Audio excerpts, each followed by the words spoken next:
Life में जरूरी है छटाक पर हंसी, छटाक पर खुशी, इनके लिए उनके लिए भी। छटाक पर हंसी, अरे क्या? छटाक पर खुशी।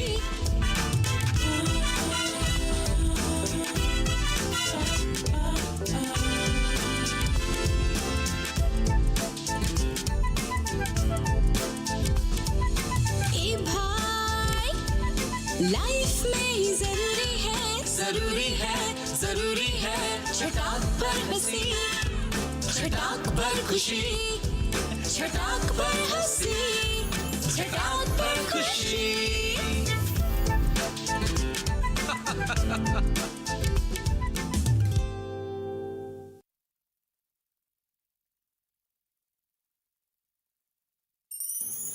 नमस्कार, मेरा नाम श्रुति पनवर है और मैं हार्दिक अभिनंदन करती हूँ आप सभी का आपके अपने मन पसंदीदा कार्यक्रम में, जिसका नाम है छटाक भर खुशी। दोस्तों, आज मैं आपको संगीत जगत के एक महान हस्ती से मिलवाने जा रही हूँ। नमस्कार मैडम जी। नमस्कार फेमस लाल जी। अरे मैडम जी, अब क्या बताएं। हाँ। संगीत का नाम सुनते ही हमारे मन में सितार बजने लगता है। बस मैडम जी, अभी आप हमारी मुलाकात क्यों करवा रही हैं? अभी तो हमें बहुत तैयारी करनी है, सीखना है। अभी हम उस पे अटक गए हैं, नी पे हमारा नी खराब है मैडम जी। हाँ, तो उसे खराब ही रहने दीजिए। और वैसे मैंने आपसे कब कहा कि मैं सबको आपसे मिलवाने जा रही हूँ? ऐसा लगता है कि सितार से बहुत प्यार है आपको। हाँ मैडम जी, अब क्या बताएं हम। हाँ।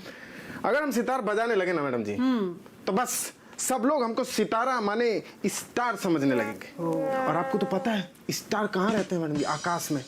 और हम धरती पे रहना चाहते हैं, इसीलिए नहीं बजाते हैं। नहीं ठीक है, अच्छा नहीं बजाते हैं, क्योंकि आपको ना धरती पे ही रहना चाहिए। वरना सोचिए कि जो ऊपर रहते हैं वो क्या सोचेंगे, मतलब भगवान जी। हाँ मैडम जी, यही सोच के तो हमारे पैरों में ब्रेक लग जाता है। ब्रेक तो नए कलाकारों को देना चाहिए। और फेमस लाल जी, आप अपने मन पे ब्रेक लगाइए और अपने मन में ही सितार बजाइए प्लीज। वैसे सितार का जिक्र करके ना वाकई में हम सबके मन की तार को छेड़ दिया है आपने। और सितार ने हमारे भारत को विश्व पटल पर रखा है। अब चाहे वो पंडित रविशंकर जी हो, या उस्ताद विलायत खान हो, अन्नपूर्णा देवी जी हो, या फिर जॉर्ज हैरिसन हो, या अनुष्का शंकर हो, सबने सितार से लोगों के दिलों के तार को छेड़ने की कोशिश की है। श्रुति जी, मैं भी एक ऐसे इंसान को जानती हूँ जिसको सितार से बहुत प्यार है। हाँ, कौन है वो? वो खुद भी सितार बजाते हैं और वो एक सितारा भी हैं। वो सबके दिलों में रहते हैं। अरे तो हमें भी मिलाइए ना। हाँ हाँ, बताओ कौन है वो? मैं आपको सितार सुनवाऊंगी भी और साधना जी की उनसे मुलाकात भी होगी। बताओ बताओ कौन है वो? अब हम नहीं बोलेंगे, हम बोल बोल कर थक चुके हैं। आप लोग हमको सितार सुनाइए। कोई बात नहीं फेमस लाल जी, चलिए मैं आपको मिलवाती हूँ जाने माने सितार वादक प्रतीक चौधरी जी से।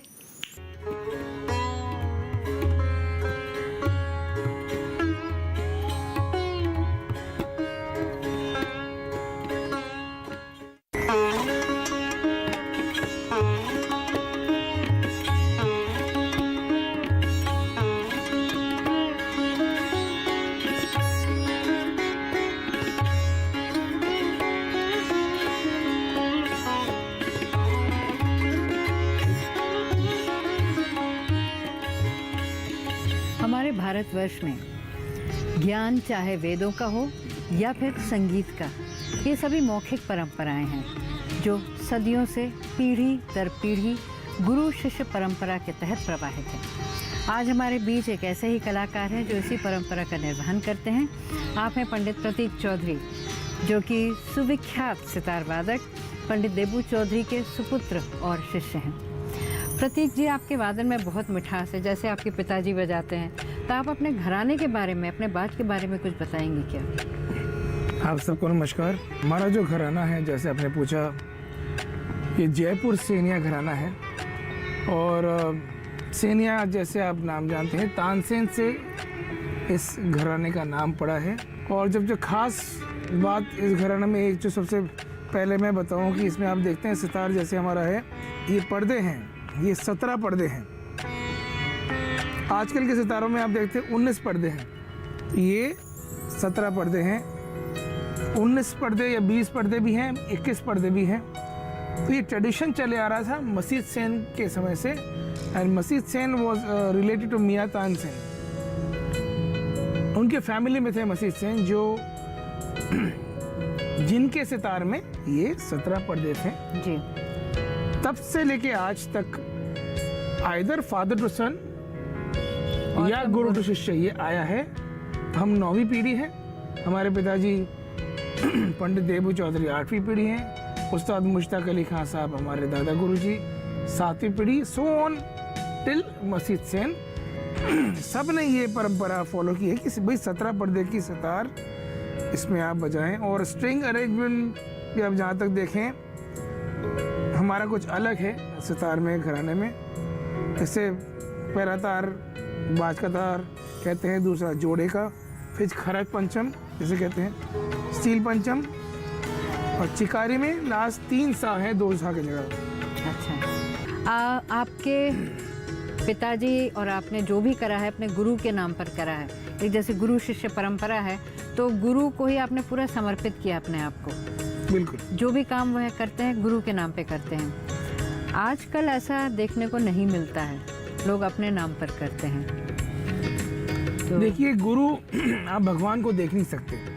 हमारे फील्ड में गुरु का रोल जो है सबसे बड़ा है, मतलब भगवान है हमारे लिए। कोई राग आपने सीखा है, चाहे जैसे भी गुरु ने सिखाया है, आप बोलेंगे हमारे गुरु ने ऐसे सिखाया है। हमारे पिताजी को इतना गुरु भक्त मानते हैं सब कलाकार।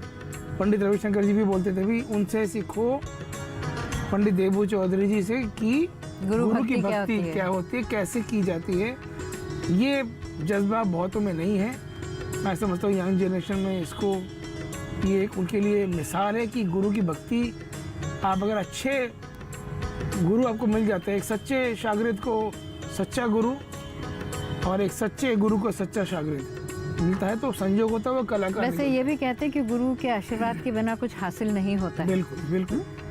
अच्छा, आप बताइए, आपने तो इतना कुछ ग्रहण किया, अपना भी आपने काफ़ी उसमें जोड़ा है, जैसे आप आगे और बढ़ा रहे हैं। परंपरा तो यही होती है कि जो चली आ रही है उसमें अपना जोड़ो और फिर आगे उसे बढ़ाओ। तो आपका क्या कंट्रीब्यूशन रहा, आपने क्या जोड़ा है उसमें? देखिए, हम सोचते हैं संगीत का एक बहती हुई धारा है, पानी के बहाव को कोई रोक नहीं सकता। नहीं तो तानसेन के बाद कोई राग ही नहीं बनते अगर हम लोग नहीं सोचते। तो ये सोच ही है जो आगे ले जाती है, जो इंडिविजुअलिस्टिक हर इंसान का एक स्टाइल बनता है क्योंकि वो सोचता है। हम भी कोशिश करते हैं कि अपने पिताजी की परंपरा, अपने उस्ताद मुश्ताक अली खान साहब की परंपरा को रखते हुए आगे बढ़े। ऐसे मैं आपको एक बंदिश सुनाता हूँ। घराने में क्या खास चीज़ है, जैसे ध्रुपद स्टाइल को फॉलो करते हैं उस्ताद मुश्ताक अली खान साहब। एक बंदिश में 4 तुक की बंदिश ध्रुपद में होती है, स्थाई, अंतरा, संचारी, आभोग। तो उन्होंने ध्रुपद पर आधारित मियां मल्हार पे एक बंदिश बनाई थी, आई है घटा। तो आपको मैं एक लाइन सुनाता हूँ, स्थाई, अंतरा, संचारी और आभोग कैसे ध्रुपद को लेके हम गत में डाला है उन्होंने।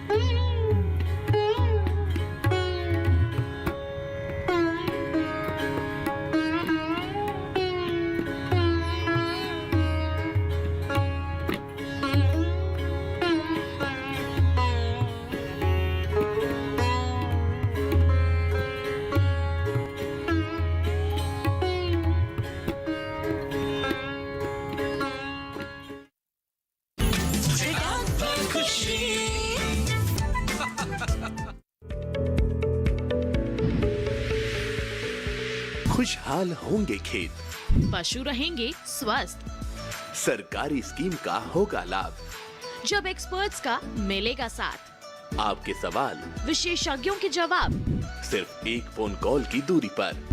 देखिए किसानों का अपना प्रोग्राम हेलो किसान, सोमवार से शुक्रवार शाम 6 बजे से सिर्फ दूरदर्शन किसान पर।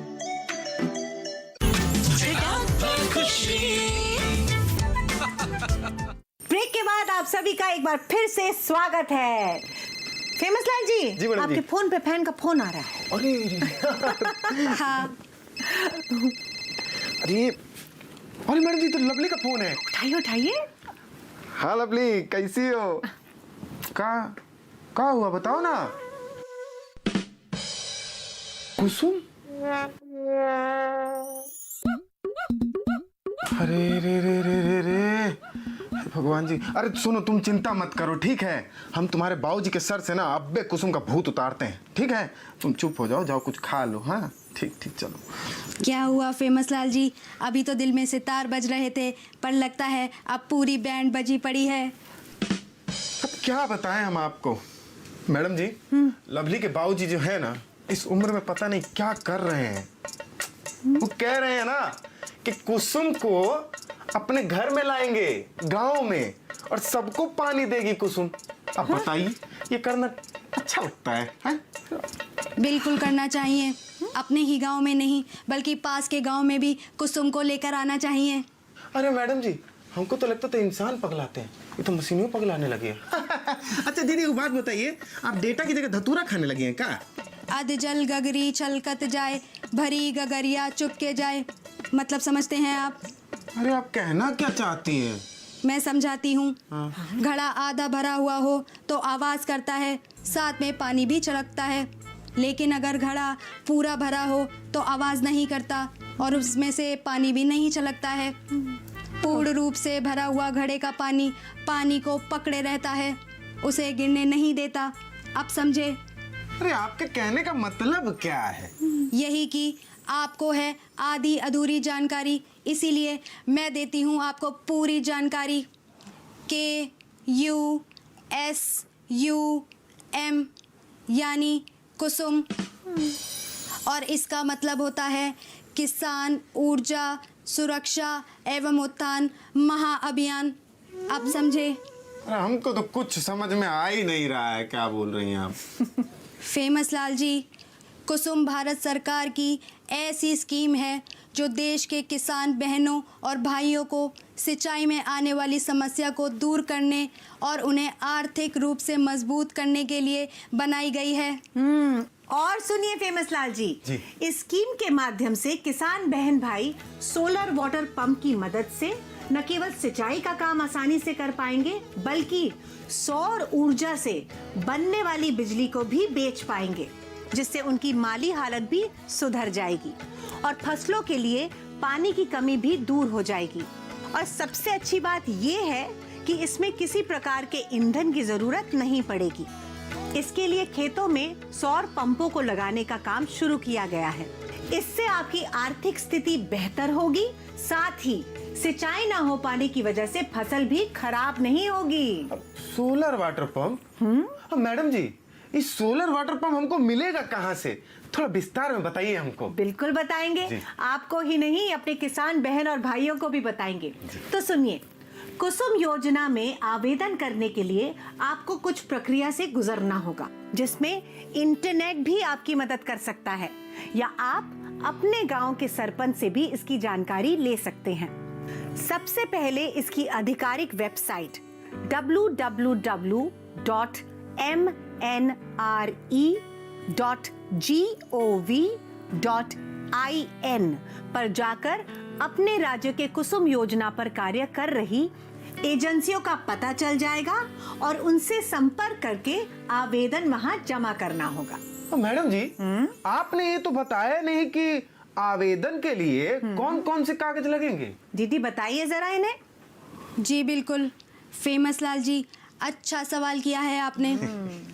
आवेदन में आपको पूरी जानकारी देनी है, जैसे नाम, पता, आधार कार्ड, आय प्रमाण पत्र, मोबाइल नंबर, खाता नंबर, ज़मीन के कागज़ और उस ज़मीन की फ़ोटो जहां पंप लगने हैं। आपके आवेदन में दी गई सूचना सही है तो फिर आपके आवेदन स्वीकार करने के बाद आपको विभाग द्वारा सूचित किया जाएगा।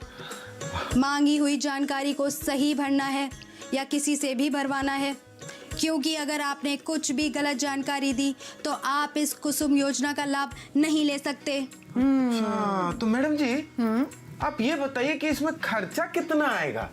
बताते हैं आपको, सुनिए आप लोग भी ध्यान से। इस योजना के लिए आपको सिर्फ 10% राशि ही देनी पड़ेगी। बाकी 90% का इंतजाम सरकार करेगी, जिसमें 60% सरकार देगी जो सब्सिडी के रूप में आपके खाते में आ जाएगा, और 30% लोन बैंक देगी, जिसे आप धीरे धीरे आसान किश्तों में चुका सकते हैं।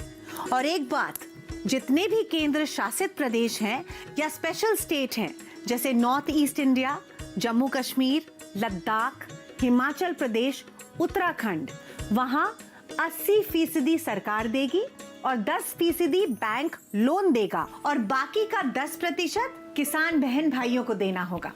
लेकिन ध्यान रखें, आप सब ध्यान रखें कि कहीं आप लोग झांसे में ना आए। कोई आपसे कहे कि चलो मैं तुम्हारा ऑनलाइन फॉर्म भर देता हूं, तो आप उसे अपना दस्तावेज बिल्कुल ना दें, क्योंकि हाल ही में नवीन और नवीकरण ऊर्जा मंत्रालय को पता चला है कि देश भर में ऐसी बहुत सी वेबसाइट हैं जो कुसुम योजना के आधिकारिक पोर्टल होने का दावा कर रही हैं। वहीं ऐसे बहुत से लोग हैं जो जानकारी के अभाव में इन फर्जी पोर्टल पर अपना पंजीकरण कर चुके हैं और अब भी करा रहे हैं। ये फर्जी वेबसाइट लोगों का डेटा लेकर उसका गलत इस्तेमाल कर रही है। इसी को लेकर MNRE लोगों को जागरूक कर रही है, ताकि लोग इन साइट पर जाकर अपना पंजीकरण ना कराएं और इनके झांसे में बिल्कुल ना आएं। जी मैडम जी। ये बात आप लवली जी के साथ साथ दूसरे किसान बहन और भाइयों को भी बताइए। MNRE अपनी किसी भी वेबसाइट के माध्यम से कुसुम योजना के तहत लाभार्थियों का पंजीकृत नहीं करता है, और इसीलिए इस योजना के लिए MNRE के पंजीकरण पोर्टल होने का दावा करने वाला कोई भी वेबसाइट निश्चित रूप से भ्रामक और फर्जी है। फेमस लाल जी, पानी और बिजली किसानों की मूलभूत समस्या है। सरकार ने इस योजना के जरिए देश में किसानों की सिंचाई में किसी तरह की समस्या ना आए, इसके लिए खेतों में सोलर पंपों को लगाने का काम शुरू किया है।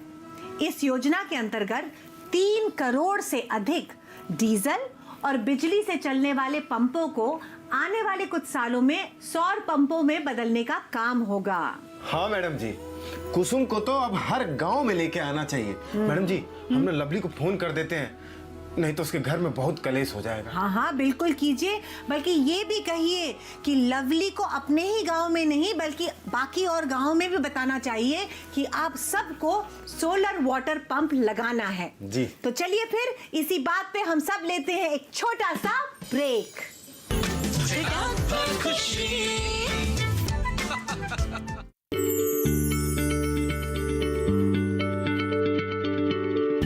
क्या आप किसी बीमारी से परेशान हैं?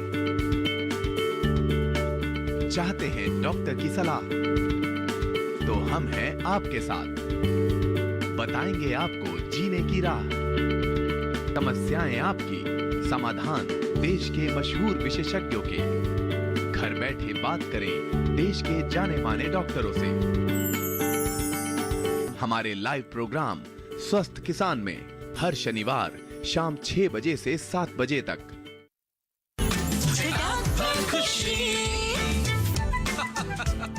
ब्रेक के बाद आप सभी का एक बार फिर से हार्दिक अभिनंदन। फेमस लाल जी, क्या हो गया आपको? आपने बता दिया ना लवली को कुसुम के बारे में, सोलर वाटर पंप के बारे में। अरे मैडम जी, हाँ। हम उसको सब बता दिए एकदम विस्तार से, और बहुत खुश भी हुई। तो आप क्यों दुखी लग रहे हैं? पर उसने हमको दुखी कर दिया ना। क्यों लेकिन? अब उससे किसी ने पूछ लिया हाँ। कि यदि सूरज नहीं निकला तो क्या होगा।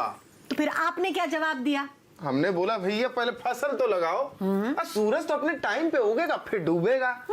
अब तुम्हारे लिए हम 4 बजे थोड़ी नहीं उगा देंगे। हाँ, तो आप लवली जी को लेकर अरुणाचल क्यों नहीं चले जाते? मैडम जी पता है का कोई जले पे नमक छिड़कना ना इनसे सीखे।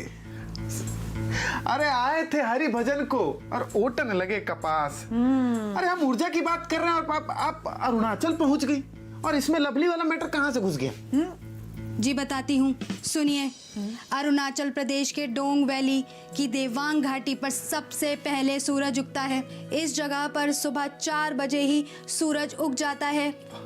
ये भारत के समय से 2 घंटे पहले का समय होता है और अरुणाचल का अर्थ हिंदी में उगते सूर्य का पर्वत है। मैडम जी, अब ये पर्वत कैसे हो गया? मैं बताती हूँ। अरुण जोड़ अचल, अरुण का अर्थ सूर्य और अचल का अर्थ ना चलने वाला यानी पर्वत होता है। और अंग्रेजी लेखक ने तो कहा है कि ये garden of Eden on earth है, मतलब कि हिमालय की घाटी में दूध और मधु की छिपी हुई धरती, जहाँ पर कोई भी बूढ़ा और कुरूप नहीं है। हाँ मैडम जी, वाह, अरुणाचल प्रदेश ऐसा है? अरे मैडम जी, हमको और बताइए, इसके बारे में और जानना है हमको। हाँ, बताते हैं। तो सुनिए, अरुणाचल प्रदेश की राजधानी ईटानगर है, जिसका नाम ईटा किले पर पड़ा है, जिसका अर्थ है ईंटों का किला, जिसे 14 सदी पूर्व बनाया गया था। अरे फेमस लाल जी, यहाँ तो आपको और जाना चाहिए, क्योंकि कहा जाता है कि परशुराम जी ने यहाँ अपने पापों का प्रायश्चित किया था। अच्छा, ठीक है। ऋषि व्यास ने यहाँ आराधना की थी, राजा भीष्मक ने यहाँ अपना राज्य बसाया और भगवान कृष्ण ने रुक्मणी से विवाह किया था। जय श्री कृष्ण, जय श्री कृष्ण। जय श्री कृष्ण। हमारा भी ना ऐसा ही होगा, देखिएगा लवली के साथ। अच्छा मैडम जी, अच्छा और कौन कौन से घूमने की जगह है वहाँ पे? बताते हैं आपको। राज्य में जो प्रमुख पर्यटन स्थल है वो है Tawang, Dirang, Bomdila, TP, Itanagar, Malinithan, लीकाबाली, Pasighat, along, Tezu, Miao, rowing, Daporijo, Namdapha, Bhishmak नगर, परशुराम कुंड और खोसा। अरे वाह मैडम जी, और बताइए ना क्या है वहाँ पर, हमको और जानना है। अरे आप इतने उत्सुक हो रहे हैं जानने के लिए, तो कोई बात नहीं, अच्छी बात है ये। भाई हमारे जो किसान बहन और भाई हैं वो भी जानना चाहते हैं, तो इसलिए दीदी आप बताइए। हाँ। जी बिल्कुल श्रुति जी, मेरे लिए भी यही ठीक रहेगा, नहीं तो सुबह से शाम तक यही बताती रह जाऊंगी। तो चलिए आप लोगों को लेकर चलती हूँ अरुणाचल प्रदेश। अरुणाचल प्रदेश भारत के पूर्वोत्तर राज्यों में से सबसे बड़ा है। यह लगभग 84,000 वर्ग किलोमीटर के भौगोलिक क्षेत्र को कवर करता है। चीन के साथ अंतर्राष्ट्रीय सीमाएं रखने वाला इसका लोहित जिला हिमालय के पूर्वी हिस्से की तलहटी में स्थित है, जिसमें 5,000 वर्ग किलोमीटर से अधिक का भौगोलिक क्षेत्र है। यह अपने विशाल स्थलाकृतिक और ऊंचाई वाले बदलावों के लिए प्रसिद्ध है, जो औसत समुद्र तल से 140 से 686 मीटर ऊपर है। तलहटी के क्षेत्र घने ट्रॉपिकल जंगलों से भरे हैं। ये गहरे प्रांत और पानी से जुड़े हुए हैं और इनकी उत्पत्ति चीन से आए पानी के कारण होती है। राज्य का दक्षिणी भाग, जो असम के साथ सटा है, वो समतल कृषि योग्य भूमि है, जबकि उत्तरी क्षेत्र ज्यादातर पहाड़ी है।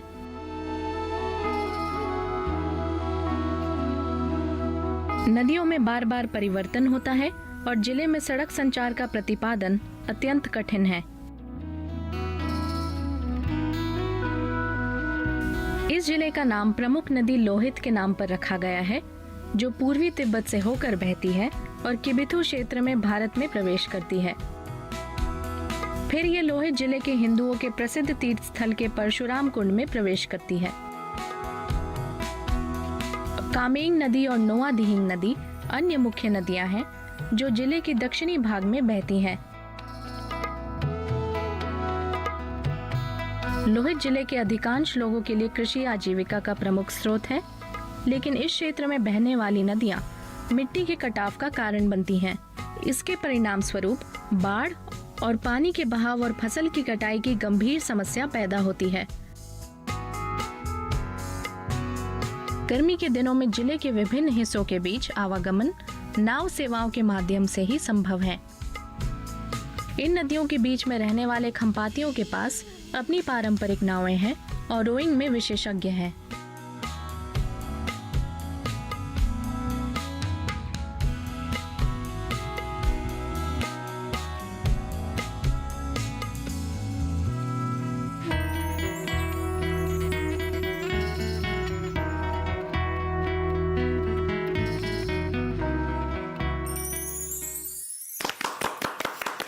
तो कैसा लगा फेमस लाल जी? अरे मैडम जी क्या बताएं, बस आज डीडी आप इस धृतराष्ट्र के लिए ना संजय बन गई। आपकी आंखों से हमने पूरा अरुणाचल प्रदेश देख लिया। हम तो किसान बहन भाइयों को बस ये बताना चाहते हैं कि यदि आप पूर्वोत्तर नहीं घूमे ना तो पूरी दुनिया देखना बेकार है। अच्छा दीदी, हमको एक बात बताइए, वहां पे कौन कौन से त्योहार मनाए जाते हैं? जी बिल्कुल श्रुति जी, ये आप बताइए। बिल्कुल बताएंगे, तो सुनिए फिर आप। हाँ जी, हाँ जी। अरुणाचल प्रदेश के त्योहार अलग अलग समुदाय के लोग मनाते हैं, जैसे अदीस समुदाय का मापिन और सोलंगू, मोनपा समुदाय का त्योहार लौसार, अपतानी समुदाय का द्री, तगीनो समुदाय का सी दोनियाई, इंदू मिश्पी समुदाय का रे, निशिंग समुदाय का न्योकुम त्योहार है। और ये बात तो कहना पड़ेगा कि अरुणाचल प्रदेश के विभिन्न भागों में फैले पुरातात्विक अवशेषों से इसकी एक समृद्ध सांस्कृतिक परंपरा का पता चलता है। वाह मैडम जी, अब हमारी लिस्ट में ना जिसमें हम लिखे कि कहाँ-कहाँ घूमना है उसमें अरुणाचल प्रदेश भी शामिल हो गया है। तो ठीक है, फिर आप घूम के आइए। और हम तो अपने किसान बहन भाइयों को यही कहेंगे कि आप लोग भी नॉर्थ ईस्ट एक बार जरूर घूम के आइए। तो दोस्तों, अब समय आ गया है विदा लेने का। फिर मिलेंगे बहुत सारी बातों के साथ, मनोरंजन की और जानकारी की भी। तब तक अपना ख्याल रखिए और देखते रहिए आपका मनपसंद कार्यक्रम जिसका नाम है छठा भर खुशी। हम तीनों की ओर से नमस्कार।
क्या सोचते हैं वो जिन्हें चुना आपने? जो आपके हित में है उसे जाना आपने? पूछेंगे हर वो सवाल जो रखता है आपसे सरोकार। बताएंगे आपको आखिर क्या है आपके अधिकार। हर सवाल, हर उलझन को सुलझाएंगे हम विशेषज्ञों के संग। दूरदर्शन किसान के खास कार्यक्रम विचार विमर्श, शुक्रवार रात 10 बजे। जब मैंने तय किया थी कि मैं तो यूनिवर्सिटी की प्रोफेसर थी, 74 से पढ़ा रही थी, तो मेरे पिताजी गए तो मैं बहुत साधारण ही, मैंने समाज सेवा में, सामाजिक क्षेत्र में बहुत काम किया था। मेरी माँ कहती थी कि हर व्यक्ति अपने लिए सोचता है, समूह अपने लिए सोचता है, तो महिलाओं के लिए सोचना चाहिए। और यकीन मानिए, मेरी माँ ने मुझे प्रेरित किया। मैं बहुत महिला संगठनों से जुड़ी और महिलाओं के लिए बहुत काम किया। मुकदमे करने से लेकर धरने प्रदर्शन करने से लेकर अश्लील साहित्य के खिलाफ, महिलाओं के अधिकार के लिए। देखिए मेरे साथ नेत्री, महिला सांसद और उनकी कहानियां सिर्फ डीडी किसान पर।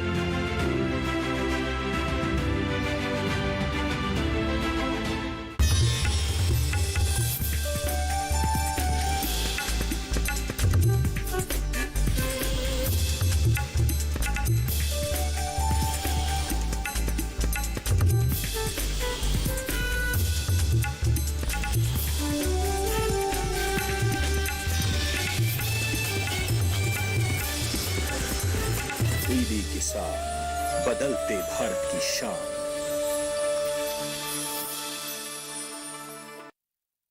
राजकुमारी, चलिए प्रतियोगिता करते हैं। देखते हैं वहां पहले कौन पहुंचता है।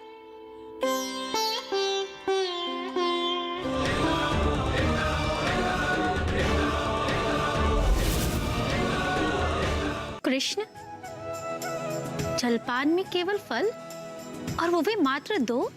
बुआ, रात भर हम निद्रा नहीं ले पाए। किंतु आप रात भर जागे क्यों?